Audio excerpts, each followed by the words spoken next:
we meet in an hour of change and challenge, in a decade of hope and fear, in an age of both knowledge and ignorance. If this capsule history of our progress teaches us anything, it is that man in his quest for knowledge and progress is determined and cannot be deterred.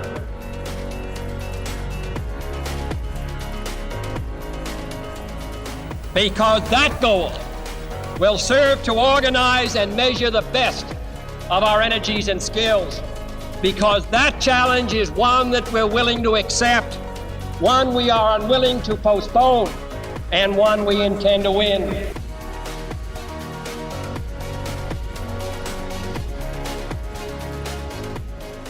Today on Energy Impact, I'm pleased to have Sherri Givens, the President and CEO of the Smart Electric Power Alliance. Welcome to the podcast.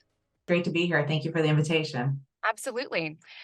So I'd love to kind of just jump right into your background and kind of focus in on what brought you to the clean energy space in the first place. How did you kind of come to this sector and get interested in clean energy?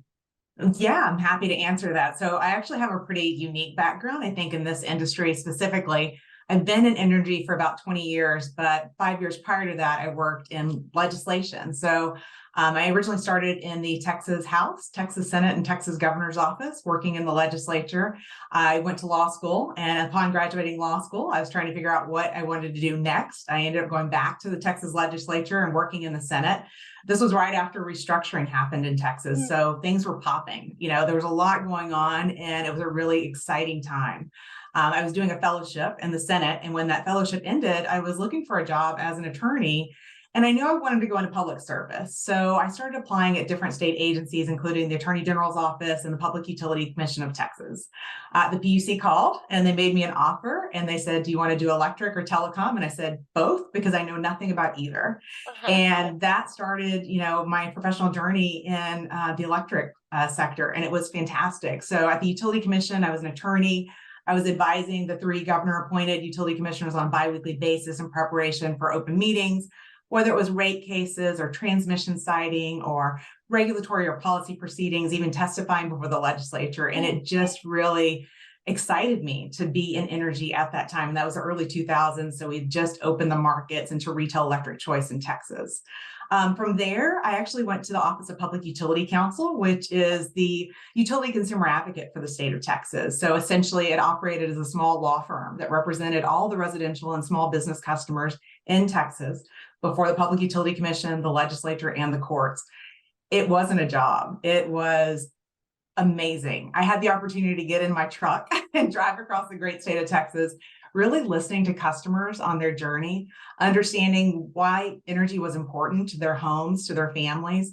I did a lot of work with military families, working with with readiness groups, family readiness groups, with their spouses were overseas, doing deployments, and they were trying to figure out how are they going to pay the bills. So talking to them about how they could save money, energy efficiency, weatherization, low income programs, really getting to the heart of what mattered to people and understanding what they needed.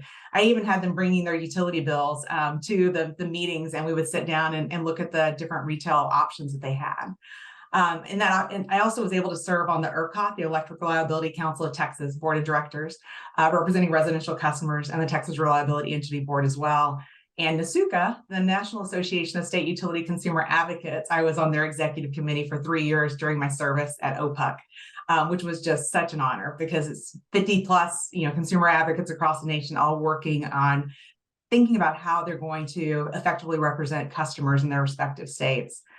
From there, I did some utility consulting. I worked for the alphabet soup of trade associations, really focused on how I could best, solve the needs of my clients in the energy transition.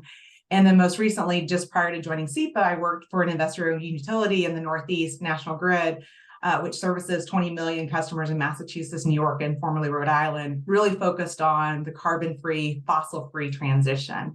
So when the opportunity to join SEPA came along, I said yes immediately.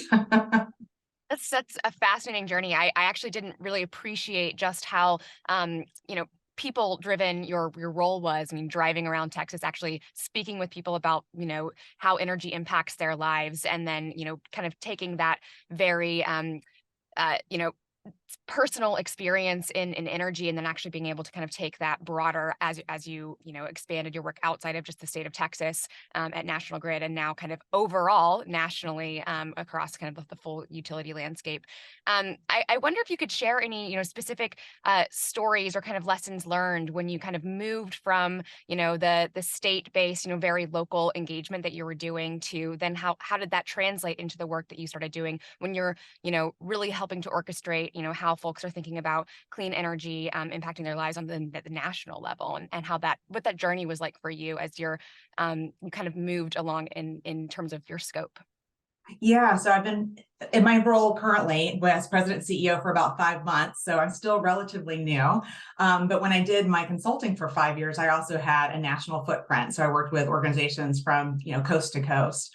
I think, again, just based on my background and my experience, it's just unique in this industry. I've worked for the regulator. I've worked for the consumer advocate. I've been a consultant. I've worked for a utility. So I think just having that broad-based background, and with that background comes a network. And I have a lot of peers and colleagues and mentors and sponsors that I so appreciate that have really helped me understand and really help round out my own experience and education and learning about energy. So I think that's been really helpful. And as I think about SEPA and what we have to do to really accelerate the transformation to a carbon-free electric system, it's really bringing in that background and that experience and bringing in those insights to help our members think about how they're going to actually tell their story about their journey to carbon-free. So let's actually dive into SEPA, and make sure that folks have a good understanding of what SEPA is, what its mission is, and what you guys do. And then if there are specific areas of your work, your research, how you educate folks, you'd like to highlight, that'd be great. So can you give us kind of an overview of a history of the organization? I know you've only been there for 5 months, and then and I'd love to kind of hear as well what you're looking towards in the future, now that you're at the helm. Yeah, so the organization actually began over 30 years ago in 1992. It was the Utility Photovoltaic Group, say that 10 times fast. Obviously, I need to change our name down the road. And it was a first of its kind partnership with the U.S. Department of Energy, really focused on DOE partnering with utilities on solar deployment. So for about 20 years, they worked through that program, really trying to ensure that solar was being deployed by the utilities. Over time, the organization decided that there was a lot more need in the industry. In addition to solar, there needed to be a look at other solutions, whether that was energy storage and whatnot. So they expanded their role and expanded their name in 2002 to the Solar Electric Power Association. And it was really, again, focused on helping utilities find those smart solutions really to progress solar in their respective service territories.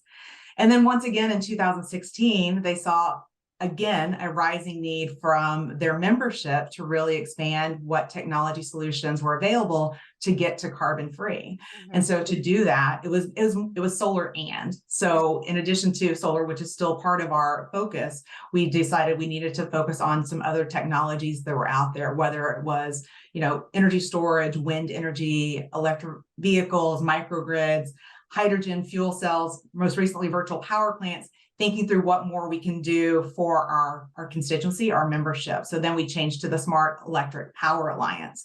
And today we have over 1,100 members. And that membership consists of utilities, and it's all brands and stripes of utilities. So investor-owned utilities, public power, and electric cooperatives. We also have a number of technology companies and corporate members like the Hitachis and the Amazons that are really thinking through how to get to carbon-free and help utilities and the broader energy sector get there. And we also have members that are regulators and government agencies and nonprofit organizations, all focused singularly on carbon-free transition. So in my mind, I've kind of envisioned SEPA as the big table, all about collaboration and facilitation and education, ensuring that we all have that single focus, that line of sight into what a carbon-free electric system looks like going forward. And we provide that background, that basis, that information, that education, that facilitation of conversation to help our members and other stakeholders in the industry get to the system that we envision as the right way to go. Because, climate change is the critical issue of our day. And the way that we're going to mitigate that is to get to that carbon-free energy system.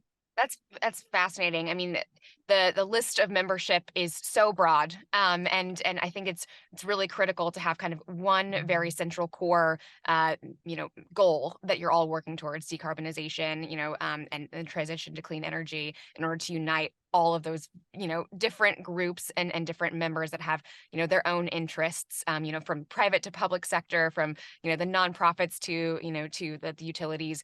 That sounds like a big challenge, actually. So could you kind of dive into, how does SEPA actually help to facilitate that dialogue and help folks really kind of keep that through line and that focus on decarbonization?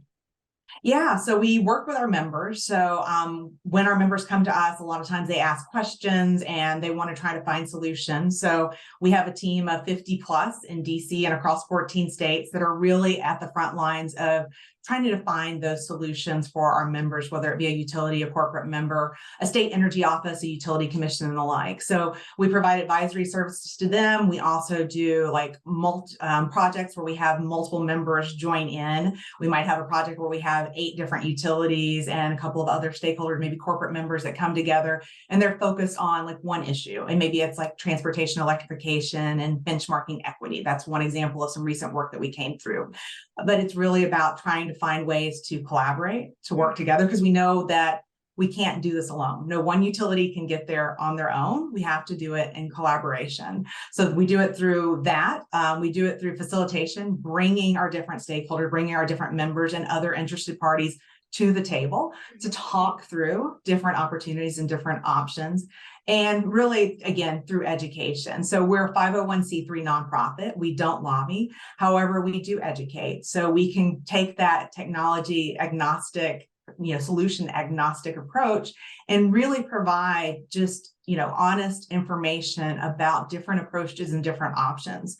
Because at SEPA, we realize that there's no one silver bullet that's going to meet every organization, every utilities, every service territory's need. The things that are going to work in the U.S. Northeast are not going to work in the Southwest or the Northwest. So we're really trying to figure out like what's the best area, best focus, whether it's a policy or a program, a publication, a study. How can we best help our membership? And that's what they come to us for, because we're the experts in finding the solutions that they need in their roles to really accelerate the transformation. Yeah, no, fascinating. So maybe it'd be great to hear about some of the specific projects, tools, resources that you guys have recently been working with. I know there's the Utility Transformation Challenge. That might be one of interest to talk about.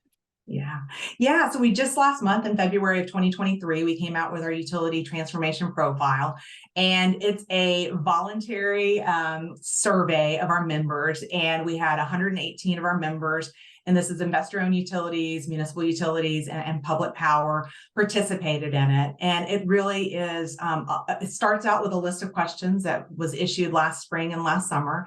And all the utilities compile that information and send it to our subject matter experts, who really kind of look through it all and pull it all together and find out like what's working, what's not, what are the best practices, what are the lessons learned, who are the utilities that are really taking the step up and accelerating the transformation in their specific service territories. So there's a whole host of areas that we look at: corporate leadership, carbon reduction, aligned actions, stakeholder facilitation, that we're really thinking through like what are the important things, the tools, the frameworks that are necessary for the utilities to get to carbon free. And from there, we actually look at some of the utilities that are really doing it right. And we hope that those utilities are kind of like the gold standard that kind of stand out, that other utilities can look at and say, I might need to incorporate that in what I'm doing, what I'm working on. In the utility transformation profile, we have 14 utilities that we called out on our leaderboard. And these are really utilities that are accelerating the transformation to carbon free within their specific service territory. And we look at them as the leaders in the industry that other utilities can learn from, because they're doing so much in this space. Yeah. I would say one of the most interesting things that we found in this transformation profile was related to equity. For SEPA, equity is the center of everything that we do, and all of our reports and all of our publications and all of our programming. Even we're thinking about how can we be equitable and serve our customers, our constituencies, and their customers and their constituencies. And when the question of equity arose, about 58% of the utilities that participated in the survey were not yet thinking about equity from the standpoint of planning processes, whether that was infrastructure, generation, transmission, or distribution. So it's our hope, and we're optimistic that, working with us and working with other stakeholders, that equity could become the center of their work as well. So that's what we're trying to progress. So it was a wonderful project.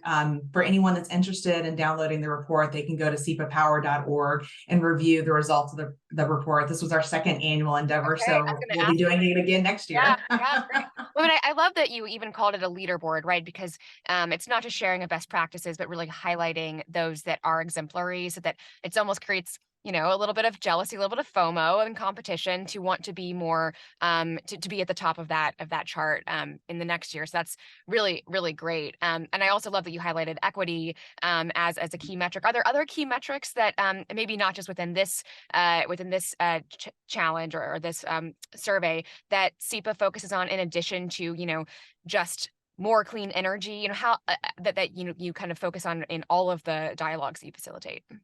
Yeah, so one of the other projects that we are really proud of is our carbon reduction tracker. Again, it's free and it's available on our website. We've noticed that utility commissions and other folks that are intervening in proceedings across the nation are starting to reference it. And what it does, it looks at the utilities nationwide on their journey to carbon free. One of the things that we noted in the Utility Transformation Challenge, and we're noting in our carbon reduction tracker, is the utilities that are making the largest strides in carbon reduction are really focused on all emissions. And when I say all emissions, I mean scope 1, scope 2, scope 3. So direct emissions and indirect emissions.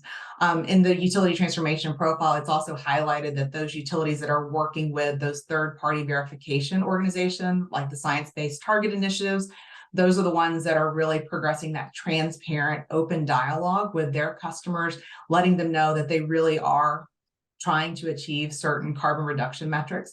It's also those utilities that have milestones that they're looking and tracking their progress to date against those milestones, whether it's a certain percentage or it's a certain year or a certain date that they're trying to get to actually show their progress against their plan. So that's kind of gives you a little bit of insight into what we're thinking about, like those top leaders, those folks that are really trying to push the needle when it comes to carbon reduction. That's reflected in our carbon reduction tracker and also in our utility transformation profile. Fascinating. Yeah. So, what I think is also so important, you've mentioned the Department of Energy, that's us is clearly an ally. If you could kind of speak to how, the work that SEPA does, engaging with, folks across the whole kind of clean energy spectrum, or just energy spectrum in the United States, and how that work kind of supports and complements the work that the government is doing to also encourage that same group of folks to think more seriously about decarbonization. How do you interface with government and complement what government is also doing? Yeah, the U.S. Department of Energy specifically, we've had a project with them for several years with one of their labs, the National Renewable Energy Lab in NREL. We do a project called Voices of Experience. So we focused on several different initiatives. Most recently, it was related to equity. And so you can go to our website, and we have these SEPA TV episodes where we have utilities that are talking about what they're thinking about as they're planning for their different infrastructure investments and their different outreach to their community and what they look like in their equity journey. I know before I joined SEPA and when I was with the utility, I was asked to join one of these webinars, and it was fantastic because I was able to share what the utility that I worked for was thinking about and how they were framing equity and how they were trying to benchmark it and what they were thinking about going forward. So that's been really fantastic, working with the Department of Energy. Most recently, we also did a workshop in conjunction with the Loan Programs Office in Jiggershaw and NARUC, the National Association of Regulatory Utility Commissioners, on virtual power plants. So again, we're trying to assist the state government entities, the regulators, in understanding this as an opportunity, as well as helping the federal government in their outreach and their education related to VPP and other programs. So that just gives you a flavor of like some of the areas that we're educating and working on. In the past, we've also brought together utility commissioners, consumer advocates, utilities, and other government organizations and different task force and initiatives. We're focused on regulatory and business innovation, frameworks, different kinds of business models that could really help again, accelerate the transformation to carbon free. So where we are, again, it's the big table. We want to bring everyone to the table. We want everyone's voice heard.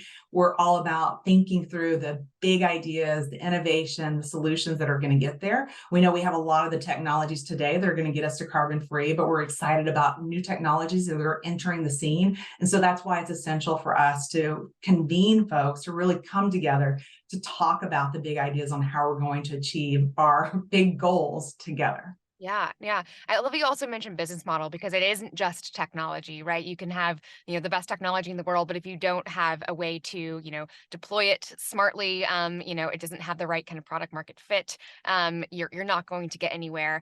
So could you kind of dive into that a little bit? And you also mentioned, virtual power plants, which I think might be a new topic for some of our listeners, which is kind of also, an innovation that we're seeing in the space. Could you dive into some of the innovations that you're seeing and how that's shaping kind of the future work that SEPA is doing, but also the education focus of some of those innovations?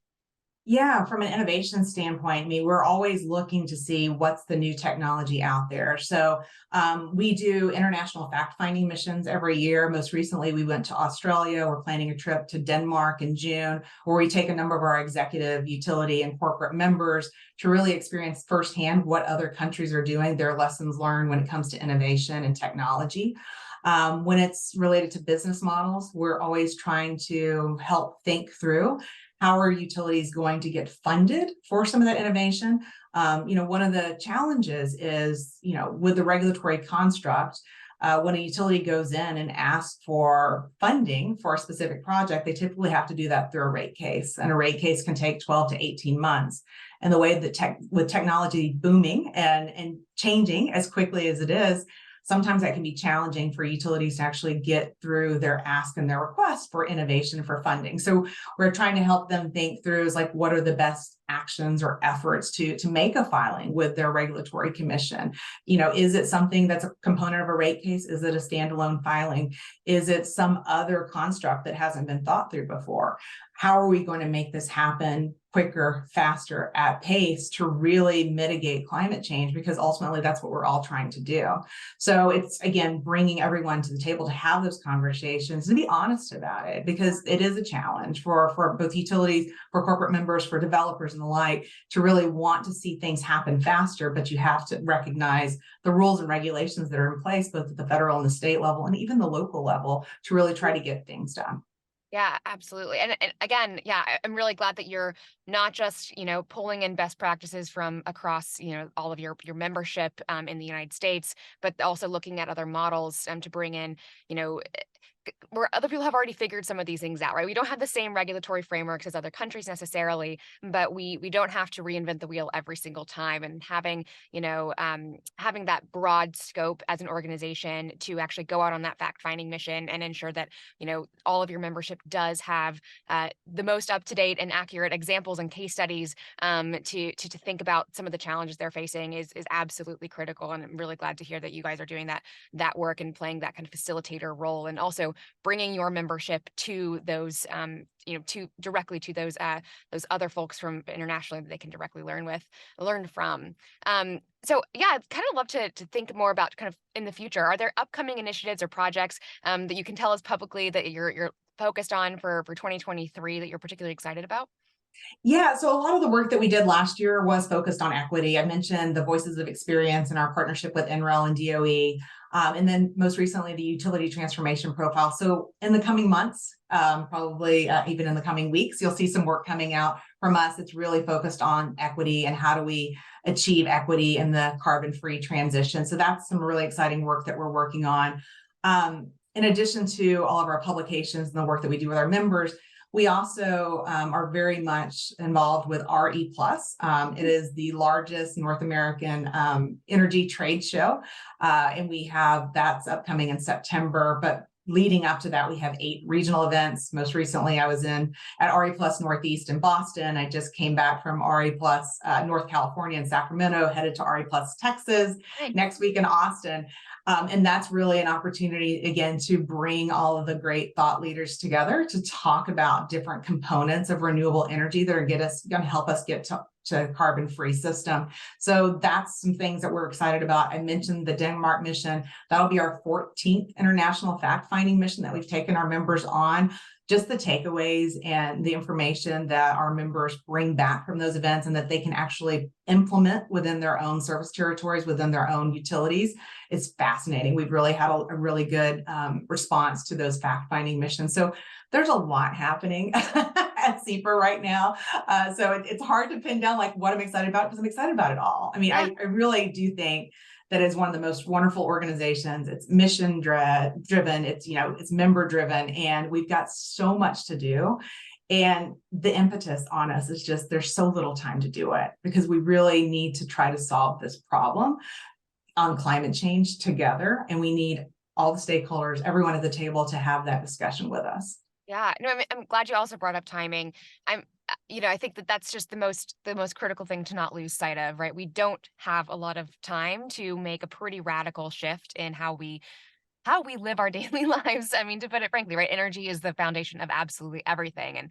And transitioning to a clean energy economy is going to be hard. But we really need to, think about it not just in terms of, oh, it's a 50-year problem, or it's not a 50-year problem, it's not a 100-year problem. It's something we have to be really serious about over the next 5 to 10 years if we're going to make a real big impact. So when you think about that challenge of actually getting us to the clean energy future, in the next decade, what does that look like for you, and kind of the vision, you personally, as president and CEO of SEPA, but also for the organization? How do you personally kind of think about that vision of clean energy? Yeah, I think about it in the like tools, technologies, and policies. So we need to think about every tool that we can utilize to get to carbon free. We need to think about every technology that we have today and those technologies that we will have tomorrow. We need to think about the technologies that we're piloting or need to be piloted, and how do we get them to scale to help us get to carbon free. And the policies, they have to incentivize, they have to really push those technologies, because we don't always see that at the level that we need to see it. So when we start thinking about technologies, I mean, yes, it's solar, yes, it's storage, microgrids, distributed energy resources, wind, and hydrogen, and fuel cells, and as we mentioned, virtual power plants, geothermal. Like, there are so many different ideas. Carbon capture, direct air capture. Like, what do we not know? We just heard DOE coming out with its announcement about fusion. There's so many things that are happening, and you just don't know what's going to happen tomorrow and what new technology is going to come to the forefront. But also thinking about the technologies that we have today and how do we bring them to scale as rapidly as possible. So I think we're at a really exciting time to be in this industry, and I'm really looking forward to next steps, and again, working together with our members and other stakeholders to try to get to carbon free. So in terms of kind of those other stakeholders, right? I mean, some of the folks listening to this podcast might be members of SEPA, they might be utilities, they might be a natural kind of fit to work directly with SEPA, but I'm sure many others aren't. They're just energy enthusiasts and would love to be able to support the work that you're doing. How can folks either support, SEPA directly, get involved, or at least kind of contribute in their own organizations or personally to the work that you guys are doing? Yeah, so we have a pretty comprehensive website that provides all the information about membership. We partner with a lot of other nonprofit organizations, NGOs, non-governmental organizations, some academic partners, really trying to help think through how we're going to get to carbon free. So I highly recommend folks go to our website and check out all the different resources that we have available. If they're interested in becoming a member and helping us to come up with those great ideas that are really going to get to the actionable solutions for our utilities and our corporate members and our regulators, then please, we don't want to say no to anyone. We want everyone to join us to have that conversation, because it's all about collaboration. We know that we can't get there alone. We need to have all voices at the table and make sure everyone's heard. Yeah. So maybe kind of on a closing note, I'd love to give you an opportunity just to kind of speak about, what your vision is, over the next, year, several years, when you think about kind of all of what you just talked about in terms of the technologies that are going to be coming, the projects that SEPA is focused on, to really kind of create this this, economy of the future and really bring everybody together to see the change that we need. I'd love to the floor is yours. Yeah, so as I mentioned, I've just been in the role for 5 months. I've really initiated a listening tour, really understanding our members and what they expect from us, where they are on their carbon-free journey. I've been talking to our board members. We have an amazing board of 20 board members that represent our membership largely and broadly, and talking to them, listening to them, like what do they need and expect and hope to see from SEPA. I've also been talking to my internal team and understanding where their journey is and what their path with SEPA is. So it's been about listening, and soon that's going to evolve into action. Like, what do we do with all this great information and all the things that have been provided to us as an organization? Right now, we have 70% of the utilities nationwide that are members. I love to see that be 90%, 100%. So everyone can actually reflect upon all the work that we've done and actually utilize it to help them on their carbon-free journey. I've mentioned our fact-finding missions internationally. There might be opportunities, again, to bring in some of that information from countries that are doing it right, or some countries that might not be doing it right. We've got to learn our lessons, valuable lessons from our colleagues in other countries that are on their carbon-free journey. And then just finally, equity, just again, making sure that no customers left behind in this clean energy transition. We have to all remember we're all electricity customers, and we're all wanting to flip the switch, the lights come on, turn the heat on, our home is warm. We want to take care of our families, but we also want to take care of our neighbors. So making sure that we're able to tell that story along with our membership on what's going to be needed to be invested to get to that carbon-free system and why it's important. We have to make those strategic investments to get to that carbon-free system to ensure a healthy planet for all. Thank you so much, Sheri. It was really great to have you on EIP. Thank you, Michelle. I appreciate your time today. Our leadership in science and industry, our hopes for peace and security, our obligations to ourselves as well as others, all require us to make this effort, to solve these mysteries, to solve them for the good of all men and for the progress of all people.